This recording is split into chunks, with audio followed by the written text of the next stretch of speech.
Sabe aquela dieta que você usava aos 30, dava certo, e agora, depois dos 50, não está funcionando? Pois é, ao envelhecer, o nosso metabolismo muda e o número de calorias necessárias para manter o corpo funcionando é menor.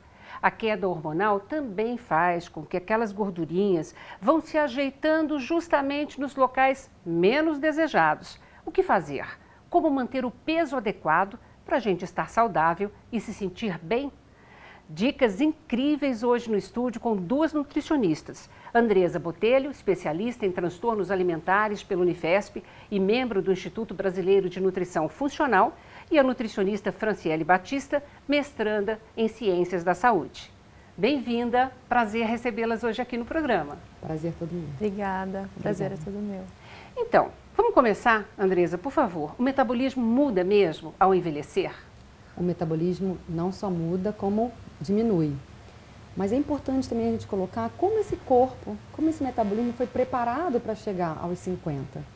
Porque o que eu vejo na minha prática clínica, muitas vezes a mulher, né, ela já vem fazendo uma atividade física, ela já vem tendo mais qualidade de vida no seu dia a dia, então esse choque não é tão grande. Tá. Então isso é muito importante, né? É uma questão.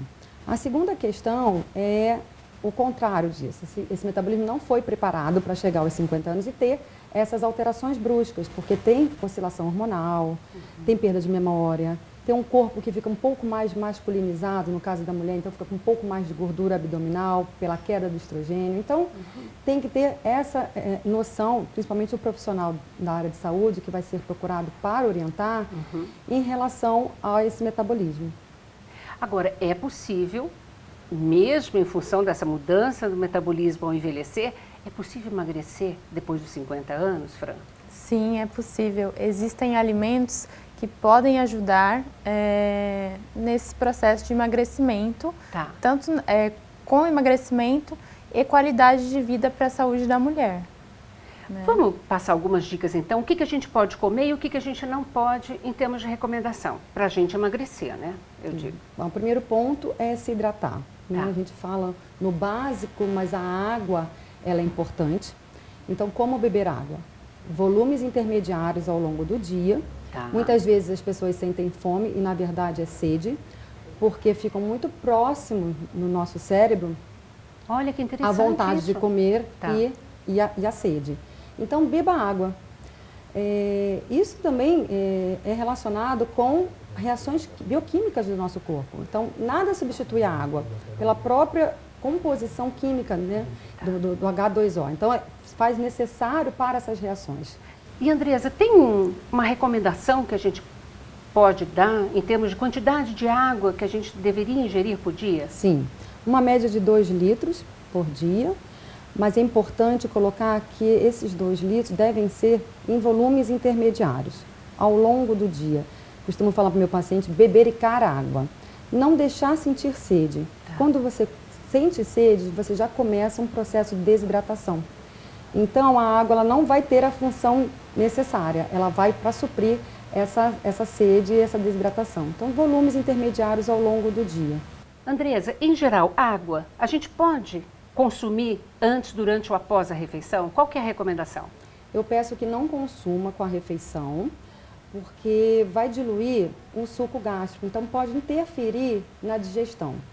Pacientes acima de 50 anos, o que eu vejo é que já começa a tomar alguns medicamentos, que já tem uma complicação na digestão. Então, são dicas que você pode dar para que melhore, atenue essas alterações. Então, quando você dilui o suco gástrico, você compromete a digestão da proteína. Então, pode te dar estufamento, pode te dar azia. Então, peço para que não consuma. Isso na prática é mais difícil, as pessoas reclamam muito comigo. Então eu peço para que evite meia hora antes e até 1 hora após. Caso tenha sede, consuma uma fruta aquosa como sobremesa. Uma laranja, uma tangerina, uma melancia, porque é uma questão de hábito. Depois a pessoa até esquece de beber e eu falo, não, você precisa beber água nos volumes intermediários depois da refeição. Após passar 1 hora, 40 minutos, 1 hora. Ou seja, tudo é uma questão de hábito, né? Tudo é uma questão de hábito. Tudo é uma questão de hábito. Quando você orienta o paciente, por exemplo, a comer determinados alimentos que para ele é novo, e ele faz uma cara feia, mas, poxa, você sempre consumiu pão com manteiga, café com leite, uma vida inteira e não reclamou. Então, por que a gente não pode entrar com inhame, que é um alimento bacana para após os 50 anos, que tem fito-hormônio? Por que não consumir a soja, para quem não tem intolerância? Que são alimentos que para a gente que trabalha não é novo, mas para que ele coloque no dia a dia, muitas vezes ele se surpreende.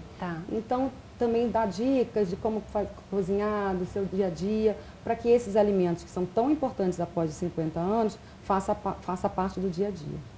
E, na verdade, o ideal, como a água, que você está dando esse toque, vamos bebericar ao longo do dia, é também importante a gente fracionar a nossa alimentação, Fran, durante o dia? Sim, o ideal, a gente pede para o paciente fracionar de 5 a 6 refeições por dia, sendo as 3 principais, café da manhã, o almoço e o jantar, e os lanches intermediários, né? Agora, tem algumas dietas ditas milagrosas, né? Aquela coisa assim, não, eu vou ficar aqui, eu preciso emagrecer, então eu vou ficar uma semana tomando só líquido. Vamos dar uma orientação em relação a isso? Essas dietas milagrosas, elas funcionam para algumas pessoas em determinado período da vida dela. Mas ela não vai, primeiro que ela não vai conseguir sustentar uma dieta dessa por muito tempo. Segundo, tem que ver como que é esse metabolismo. Então, precisa de um fracionamento de refeições, como a Fran falou, de 5 a 6 refeições. Aquele organismo funciona com menos refeições e mesmo assim a gente vai conseguir ativar. Tirar todo o carboidrato, tirar um pouco de carboidrato, fazer uma dieta cetogênica, que é a base de gordura, que tipo de gordura esse paciente vai estar comendo. Então, é muito individualizado. Precisamos saber que somos bioquimicamente únicos. Então, é muito importante que seja levado isso em consideração. Ou seja, então é importante essa coisa da gente ir procurar uma ajuda profissional, conhecer o próprio corpo e o próprio metabolismo, né? Sim. Não é porque a minha amiga fez uma dieta assim, o assado, e deu certo para ela, ela emagreceu, que vai funcionar para mim, necessariamente. Muitas vezes não funciona, né? Muitas vezes não funciona. Porque aquele metabolismo, aquele organismo é diferente da colega. Às vezes a colega faz um jejum intermitente ou faz uma dieta essas da moda e dá certo, consegue sustentar por um determinado período, e a outra não. Mas está vendo um emagrecimento e quer fazer igual, porque aquele metabolismo pode ter alguma patologia envolvida, pode ter alguma alteração na saúde que está fazendo resistência à perda de peso, ou às vezes tem perda de peso, mas não tem ganho de massa muscular, que é tão importante após os 50 anos, tem mais dificuldade, então você manter a sua massa muscular já é um ganho para quem está acima de 50 anos. Então são muitas variáveis, é muito importante ter mesmo um acompanhamento. Dizem que depois das 18 horas é importante a gente evitar determinados alimentos. Confere isso? Exemplo, sei lá, eu tento evitar comer carboidrato depois das 18. Isso é um fato para a pessoa que precisa emagrecer? Depende. Se essa pessoa treina no dia seguinte de manhã, ela precisa comer um carboidrato. Porque se ela não come carboidrato, ela não vai conseguir manter ou ganhar massa muscular. Porque é um mito em relação a só comer proteína para ganho de massa muscular. A gente precisa de carboidrato. Então tem essa fobia do carboidrato, mas ele é necessário. O nosso cérebro só funciona com glicose. Então, você não comendo o carboidrato, você vai oferecer um genérico. E muitas vezes isso pode te dar dor de cabeça, alteração de humor, e você não fazer relação com a tua restrição. Então é muito importante, é óbvio que o carboidrato ele precisa ser muito bem orientado. Um bom carboidrato, ou uma técnica de cocção que diminua o índice glicêmico desse carboidrato, como por exemplo você dar um choque térmico numa raiz, num tubérculo, quando você for comer à noite, ou qualquer horário do dia, mas principalmente explica melhor. É muito bacana. Eu falo Dá um exemplo desse choque térmico aí. Sim, que eu gostei, né? Você vai consumir um tubérculo como batata, mandioca, mandioquinha, cará, inhame, batata doce, até colocar numa sopa, enfim, vai fazer alguma técnica de cocção. Ao cozinhar e escorrer, você dá um choque térmico. Com esse choque térmico, você joga uma água da própria pia, né? Uma água fria. Uma água fria, diferente da temperatura que ele estava, né, cozinhando, e faz com que tenha aglutinações dos carboidratos grosseiramente falando, dentro desse alimento.